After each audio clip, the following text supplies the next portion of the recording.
Hello प्यारे बच्चों, आप लोग कैसे हैं। चलिए प्यारे बच्चों, आप लोग अच्छे होंगे तो फिर हम आपके सामने कुछ क्वेश्चन लेके आ गए हैं। तो क्वेश्चन आपके सामने लिखा गया मेरे लाल कि यदि x बराबर a cos cube theta comma y बराबर a साइन क्यूब थीटा के थीटा बराबर π/4 पर अविलंब की प्रवणता ज्ञात कीजिए। क्या ज्ञात करना है आपको? अविलंब की प्रवणता। तो सबसे पहले आपको अविलंब ना छोड़ के इसके पहले वाला जो टॉपिक है उसको मालूम होना चाहिए, स्पर्श रेखा की प्रवणता। तो सबसे पहले स्पर्श रेखा की प्रवणता, जो स्पर्श रेखा की प्रवणता होती है वो dy/dx जो निकल के आ जाए इसी को बोलते हैं क्या? स्पर्श रेखा की प्रवणता। अब स्पर्श रेखा की प्रवणता निकलने के बाद क्या आता है? अभिलंब की प्रवणता। तो जो अभिलंब की प्रवणता होता है मेरे लाल, इसको हम m1 से भी व्यक्त करते हैं। m1 को हम बोलते हैं स्पर्श रेखा की प्रवणता और dy/dx को हम क्या बोलते हैं?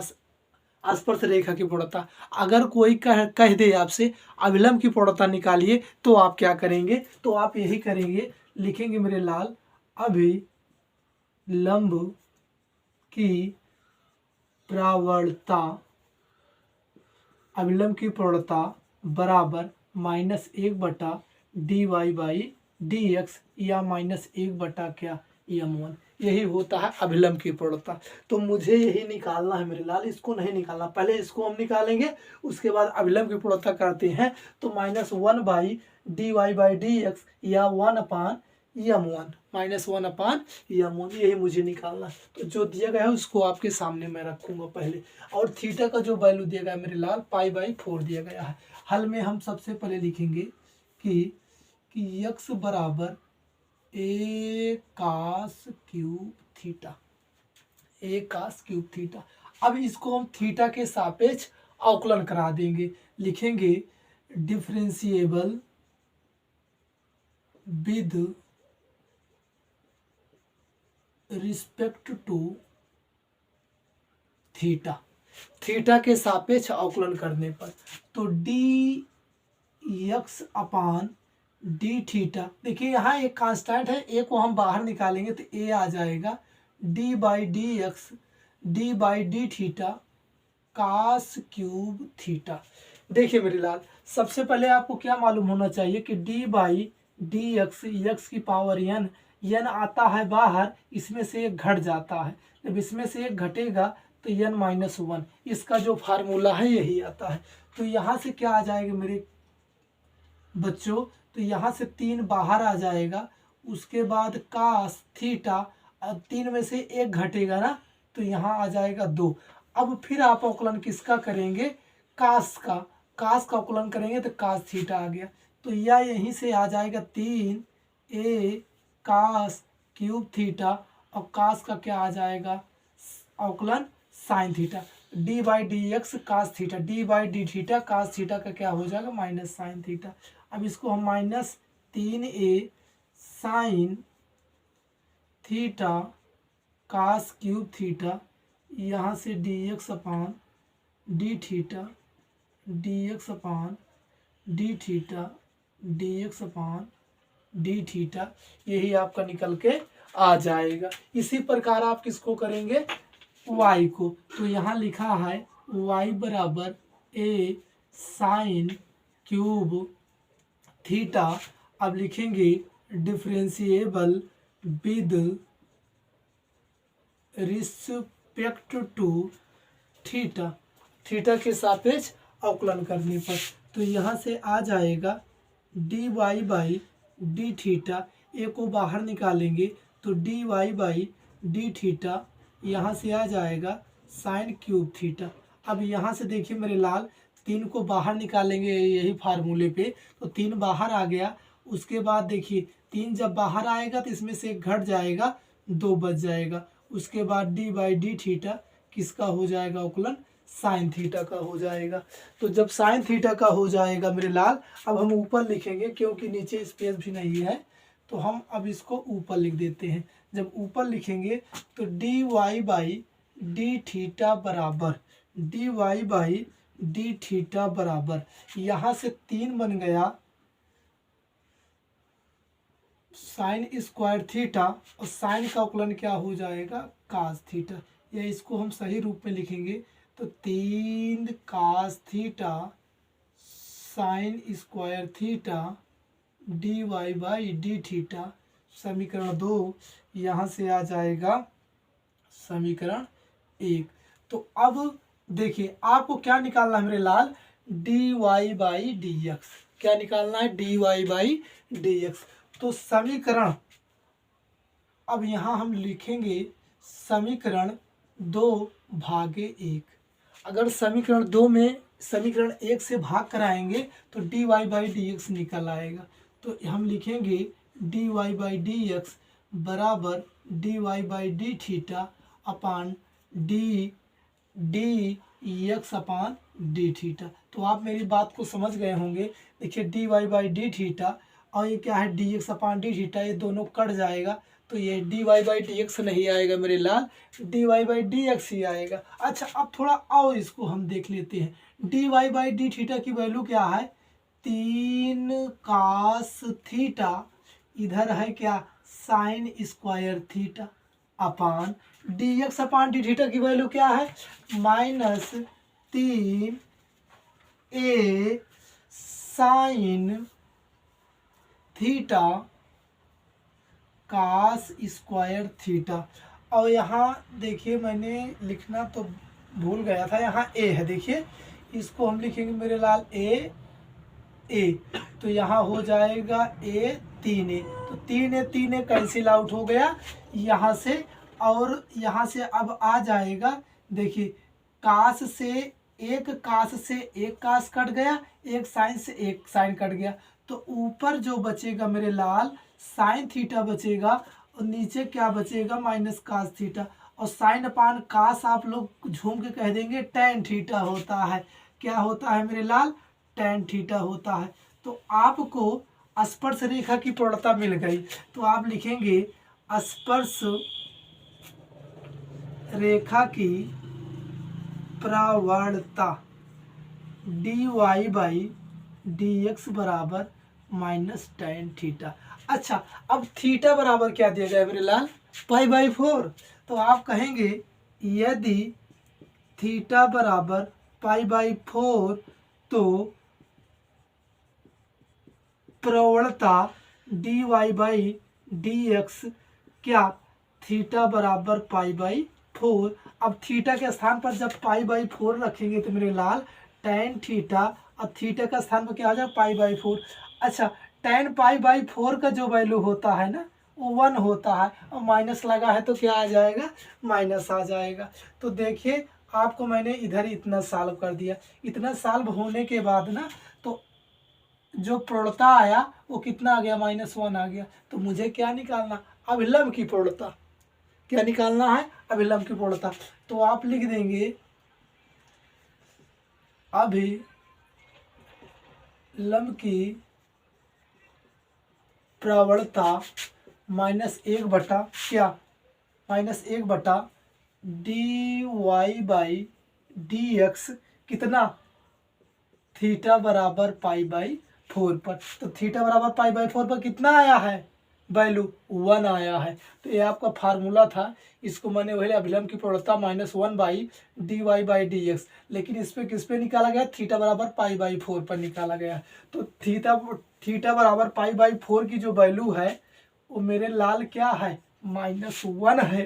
तो माइनस माइनस कट जाएगा, तो उत्तर क्या आ जाएगा मेरे लाल, 1 आ जाएगा। उत्तर क्या आ जाएगा, 1 आ जाएगा। इसके बाद एक क्वेश्चन और आप लोगों को बताएंगे, बड़ा जबरदस्त क्वेश्चन है, आपके लेवल का है, आप लोग पढ़ेंगे।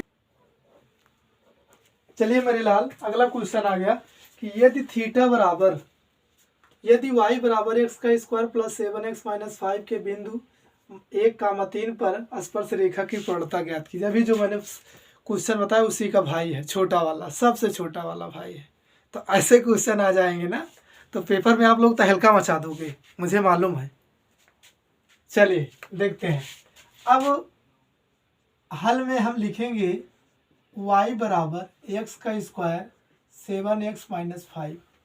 अब इसको हम क्या कर देंगे, differentiable with respect to X, X के सापेक्ष अवकलन करने पर, जब अवकलन करेंगे तो D Y by D X X का स्क्वायर प्लस 7x माइनस 5।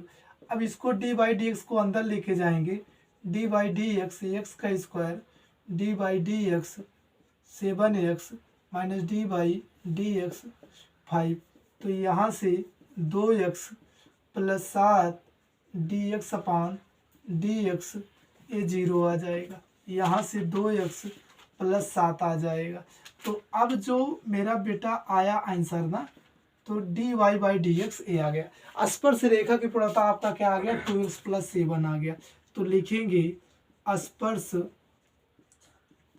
रेखा की प्रवणता D Y by D x बराबर 2x प्लस 7। और किस बिंदु पर लिखना है, बिंदु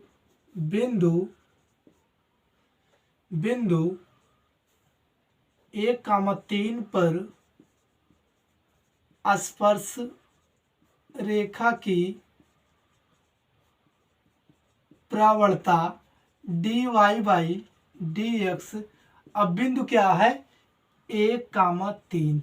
तो एक जो है आपका x है, y क्या है 3 है, तो 2 गुणे 1 धन 7। तो यहाँ से 2 1 कम 2 धन 7 कितना हो जाएगा, 9 हो जाएगा। तो इसका आंसर जो हुआ आएगा मेरे लाल 9 आ जाएगा। तो स्पर्श रेखा की जो प्रवणता आएगी बिंदु 1,3 पर, वो कितना आ जाएगा, 9 आ जाएगा। चलिए एक क्वेश्चन और बता देते हैं, छोटे छोटे 2-3 क्वेश्चन है, उसके बाद मैं डेली अब वीडियो प्रोवाइड करूंगा। चलिए मेरे लाल अगला क्वेश्चन आपके सामने आ गया। क्वेश्चन तीसरा है कि यदि एक वृत्त की त्रिज्या 0.7 सेंटीमीटर प्रति सेकंड की दर से बढ़ रहा है तो वृत्त की परिधि में परिवर्तन की दर क्या होगा। अब ये कह रहा है कोई वृत्त की त्रिज्या है ये 0.7 सेंटीमीटर प्रति सेकंड, जिसमें दूरी भी है और समय भी लग रहा है। यानी आपको क्या दे रहा है कि dr/dt दे रहा है। ये आपको दिया गया है कितना, 0.7 सेंटीमीटर प्रति सेकंड दिया गया है, से बढ़ रहा है। वृत्त की परिधि में परिवर्तन की दर, वृत्त की परिधि में, अब परिधि को हम बोलते हैं सरकमफ्रेंस, इसको हम किससे व्यक्त करेंगे, यस से। वृत्त की परिधि यस में परिवर्तन की दर मतलब dt, यही मुझे क्या करना है, निकालना है। ds/dt को मुझे क्या है मेरे लाल, निकालना है। तो चलिए हम देखते हैं, इसको हम लगाना स्टार्ट करते हैं। तो सबसे पहले हल में आप लोग लिखेंगे, क्या लिखेंगे कि वृत्त की त्रिज्या दिया गया है। तो सबसे पहले लिखेंगे माना वृत्त की त्रिज्या r और वृत्त की परिधि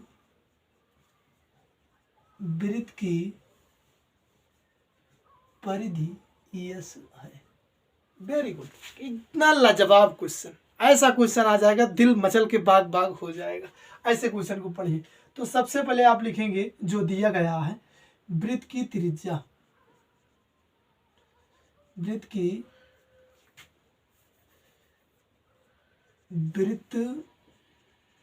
की त्रिज्या की दर, क्या लिखेंगे, दर dr/dt क्या दिया गया है, 0.7 सेंटीमीटर प्रति सेकंड, SECOND सेकंड दिया गया है। और आपको क्या निकालना है, वृत्त की परिधि यस है, तो परिवर्तन की दर निकालना है। तो लिखेंगे वृत्त की परिधि यस बराबर 2πr, क्या है, 2πr। अब सबसे पहले इसको आप अवकलन करा दीजिए, differentiable with respect to r, तो यहाँ से ds/dr,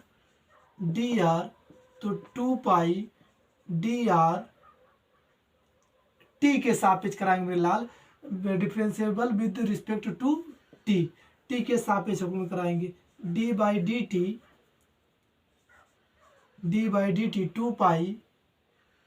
2 pi d r upon d t. तो यहाँ समझिए d s upon d t 2, और पाई का जो वैल्यू होता है मेरे बेटे 22/7 होता है, तो यहाँ 22/7 आ जाएगा। और D r upon d T की वैल्यू क्या है 0.7 सेंटीमीटर प्रति क्या हो जाएगा सेकेंड हो जाएगा, सेंटीमीटर प्रति सेकेंड हो जाएगा। तो 7 से 7 कट जाएगा, तो 22 दूनी 44 गुणे 0.1 सेंटीमीटर प्रति सेकेंड। तो 44 को 1 में गुणा करेंगे तो 44 आ जाएगा, एक अंक के बाद दशमलव लग जाएगा, सेंटीमीटर प्रति सेकेंड आ जाएगा। एक क्या आ गया D s upon d T, D s अपान क्या आ जाएगा डी टी आ जाएगा। यही आपका क्या आ जाएगा उत्तर आ जाएगा, यही आपका आंसर आ जाएगा। पर इसमें परिवर्तन की दर तो लिख देंगे वृत्त की परिधि में परिवर्तन की दर क्या आ जाएगा 4.4 सेंटीमीटर प्रति सेकेंड की दर से क्या होगा वो यही निकल के आएगा। फिर इसमें परिधि की दर 4.4 सेंटीमीटर प्रति सेकेंड आ गया।